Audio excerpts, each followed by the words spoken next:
அனைவருக்கும் வணக்கம். தைப்பூசத்தின் போது பழனி மலையில் நடந்த ஒரு அரிய வீடியோ காட்சியை தான் இப்போ நம்ம அந்த வீடியோவில் பார்த்துட்ருக்கோம். சூரிய ஒளியால் பழனி மலையே ஜெகஜோதியாக காட்சி கொடுக்கக்கூடிய ஒரு அரிய வீடியோ காட்சி சமூக வலைத்தளங்களில் பகிரப்பட்டு வருது. அந்த வீடியோ காட்சியை தான் இப்போ நம்ம அந்த வீடியோவில் பார்த்துட்ருக்கோம். உங்களுக்கு முருகப்பெருமான் பிடிக்கும் அப்படின்னா முருகனுக்கு அரோகரா அப்படின்னு சொல்லிட்டு மறக்காமல் கமெண்ட் பண்ணுங்கள். முருகப்பெருமானுக்கு எத்தனையோ கோவில்கள் இருந்தாலுமே மிகவும் தனி சிறப்பு வாய்ந்தவராக கருதப்படுவர் தான் பழனி முருகன். தமிழ் கடவுளான இவரை காண கேரளாவில் இருந்து உலகின் பல பகுதிகளில் இருந்துமே ஏராளமான பக்தர்கள் பழனி மலைக்கு வந்து செல்கிறாங்க. முருகப்பெருமானை இங்கு மட்டுமே ஆண்டி கோலத்தில் காண முடியும். இங்கு முருகனுக்குள் நவகிரகங்கள் அடக்கம் என்பதால் இங்கு வந்து வழிபட்டார் நவகிரக தோஷம் நீங்கும் அப்படின்னும் சொல்லப்படுது. சித்தர்கள் பலர் வாழக்கூடிய மலையாகும். குழந்தை வடிவில் முருகன் காட்சி தரும் இடமாகவும் விளங்கக்கூடியது தான் பழனி மலை. பல்வேறு அதிசயங்களை கொண்டதாக அருணகிரிநாதர் உள்ளிட்ட பலரும் புகழ்ந்து பாடியிருக்காங்க. வாழ்க்கையை மாற்றி தரக்கூடிய பழனிமலை ஆண்டவர் கொங்கு நாட்டு வியாபாரிகள் பலருக்குமே முதலாளியாகவும் பங்குதாரராகவும் இருந்து வராரு. அது மட்டும் இல்லாமல் முருகப்பெருமானின் அறுபடை வீடுகளில் மூன்றாவது படை வீடாக இருப்பது தான் பழனிமலை முருகன் கோவில். இந்த கோவிலில் தினமுமே ஆயிரக்கணக்கான பக்தர்கள் வந்து வழிபட்டு செல்வதாகும். பழனி முருகன் கோவில் பற்றி தெரியாத விஷயங்களும் நிறையவே இருக்குது. முருகப்பெருமான ஆண்டி மற்றும் ராஜ அலங்காரம் எந்த கோலத்தில் தரிசனம் செய்தாலுமே நல்லது தான். இருந்தாலுமே ஒவ்வொரு அலங்காரமும் ஒரு குறிப்பிட்ட பிரச்சனைகளை தீர்க்கக்கூடியதாக சொல்லப்படுது. அப்படி பழனி முருகனை எந்த கோலத்தில் நாம் தரிசனம் செய்தால் எந்த மாதிரியான நன்மைகள் கிடைக்கும் அப்படிங்கிறத தெரிந்து நாம் வழிபடுவதும் இன்னும் சிறப்பு வாய்ந்த ஒன்றாக சொல்லப்படுது. முருகப்பெருமானின் மூல விக்கிரகத்திற்கு தினமுமே 4 விதமான பொருட்கள் மட்டும்தான் அபிஷேகத்திற்கு பயன்படுத்துகிறாங்க. நல்லெண்ணெய், பஞ்சாமிர்தம், சந்தனம், விபூதி. பன்னீர் மார்கழி மாதத்தில் மட்டும் பயன்படுத்தப்படுவதாகும். இவைகளில் சந்தனம், பன்னீர் தவிர மற்ற எல்லாமே தண்டாயுதபாணியின் சிரசில் வைத்தவுடன் அகற்றாங்க. அதாவது முடி முதல் அடிவரை என்கின்ற அபிஷேகம் சந்தனத்துக்கும் பன்னீருக்கும் மட்டும்தான் இருக்கு. இதில் சிரசு விபூதி என்பது சித்தர் உத்தரவால் பக்தர்களுக்கு வழங்கப்படுகிற ஒரு பிரசாதம். இது கிடைப்பது மிகவும் புண்ணியம். ஒரு நாளைக்கு 6 முறைக்கு தண்டாயுதபாணிக்கு அபிஷேகம் அலங்காரம் செய்கிறாங்க. இது 5 முதல் 7 நிமிடத்திற்குள் முடிந்துவிடும். அபிஷேகம் முடிந்து அலங்காரம் செய்துவிட்டால் பின்னர் அடுத்த அபிஷேகம் வரை மாலை சாற்றுவதோ பூக்களால் அர்ச்சனை செய்வதோ கிடையாது. இரவில் முருகனின் மார்பில் வட்ட வடிவில் சந்தனக்காப்பு வைக்கப்படும். முன்னொரு காலத்தில் சந்தனக்காப்பை முகத்தில் சாத்தி கொண்டு இருந்தாங்க. பின்னால் இந்த முறை மாற்றப்பட்டிருக்கு. தண்டாயுதபாணி விக்கிரகம் நவபாசானத்தால் செய்யப்பட்டது என்பதால் எப்பொழுதுமே மிகுந்த சூடாக இருக்கும். இதனால் இரவு முழுவதுமே அந்த விக்கிரகத்தில் இருந்து நீர் வெளிப்படும். அந்த நீரை அபிஷேக தீர்த்தத்துடன் கலந்து காலை அபிஷேகம் நடக்கும்போது அங்கே இருக்கக்கூடிய பக்தர்களுக்கு பிரசாதமாக விநியோகம் செய்வதாகும். தண்டாயுதபாணி சிலையை சுற்றி எப்பொழுதுமே ஒருவித சுகந்த மனம் பரவி கொண்டே இருக்கும். தண்டாயுதபாணி சிலைக்கு இடது பக்கத்தில் ஒரு சிறிய மரகத லிங்கம் இருக்குது. தீப ஒளி இல்லாமல் இந்த லிங்கத்தை நாம் தரிசனம் செய்ய முடியாது. பழனியில் 2 மரகத லிங்கம் இருக்குது. ஒன்று முருகன் சன்னதியிலும் இன்னொன்று போகர் சமாதியின் மேல் இருக்குது.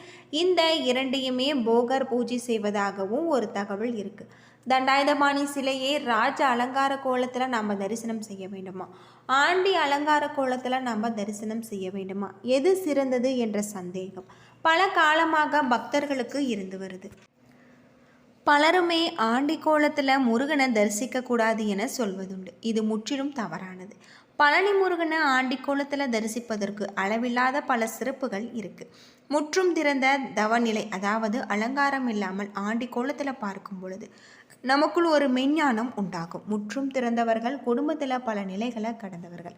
இவர்கள் எல்லாமே இந்த கோலத்தை விரும்பி பார்க்கலாம். ஜோதிடத்தின்படி பார்க்கும் பொழுது செவ்வாய் கிரகம் அதிபதியாக முருகப்பெருமான் விளங்குகிறார். அதிலுமே பழனி முருகன் ஞானக்காரனாக விளங்கக்கூடியவர். இதனால் செவ்வாயுடன் குருவும் கலக்கிறது. வீரம், தைரியம் இதற்கெல்லாம் உரிய கிரகம் செவ்வாய்.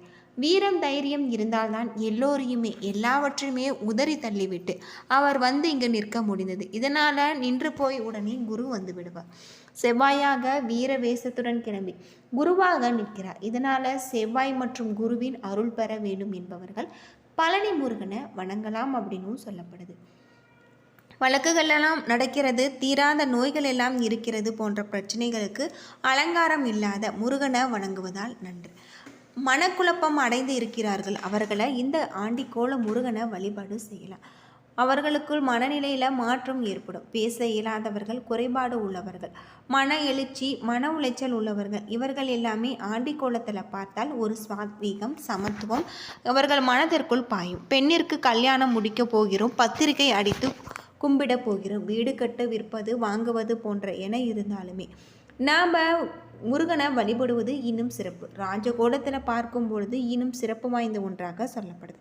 நம்மால் சரி செய்யக்கூடிய விஷயங்களுக்கு ராஜ அலங்கார தரிசனம் நம்மால் முடியாது, மருத்துவராலும் முடியாது, யாராலும் முடியாது போன்ற விஷயங்களுக்கெல்லாம் ஆண்டிக்கோலம் இன்னும் சிறப்பு வாய்ந்த ஒன்றாக சொல்லப்படுது.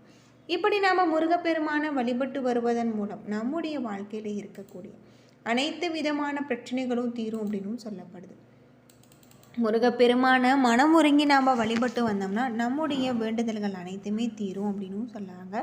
பழனி முருகன் கோவில் பல்வேறு சிறப்புகளை கொண்டிருக்கக்கூடிய ஒரு கோவிலாக தான் அமைஞ்சிருக்கு. பழனி முருகனை நாம் வழிபடுவதன் மூலம் தீராத நோய்களும் தீரும் அப்படின்னு சொல்கிறாங்க.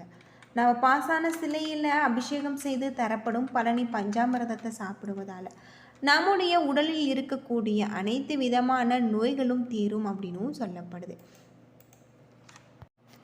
ஒருமுறை நாரத முனிவர் கைலாய மலைக்கு சென்று சிவனிடம் தனக்கு கிடைத்த ஞான பழத்தை அளிப்பதாக வழங்கியிருக்கார். தான் இதை புசிப்பதை விடவும் தன்னுடைய பிள்ளைகள் இதை உண்பதே சரி என்று முடிவெடுத்த சிவபெருமான் விநாயகர் மற்றும் முருகனை அழைத்து, யார் முதலில் உலகத்தை 3 முறை சுற்றி வருகிறீர்களோ அவர்களுக்கே இந்த ஞான பழம் பரிசு என சொல்லியிருக்கார்.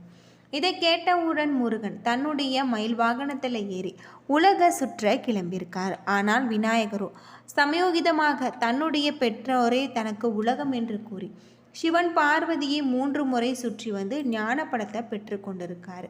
உலகை சுற்றி வந்த முருகன் இதை கண்டு கோபம் கொண்டு ஞான பழத்தை கேட்க கோபம் கொண்டிருக்காரு அப்படின்னே சொல்லலாம். இப்படி பழனி முருகன் கோவில் உருவாக இந்த ஞானப்பழம் ஒரு காரணமாக இருந்திருக்கு அப்படின்னு சொல்லலாம். பழனி பஞ்சாமிரதத்தை சாப்பிடுவதால் நம்முடைய உடலில் இருக்கக்கூடிய அனைத்து விதமான நோய்களும் தீரும் அப்படின்னும் சொல்லப்படுது. பழனி முருகன் அறுபடை வீடுகளில் 3வது படை வீடாக இருக்குது. அது மட்டும் இல்லாமல் பழனி அருள்மிகு தண்டாயுதபாணி கோவில் பல்வேறு சிறப்புகளை கொண்டிருக்கக்கூடிய வகையில் இருக்குது.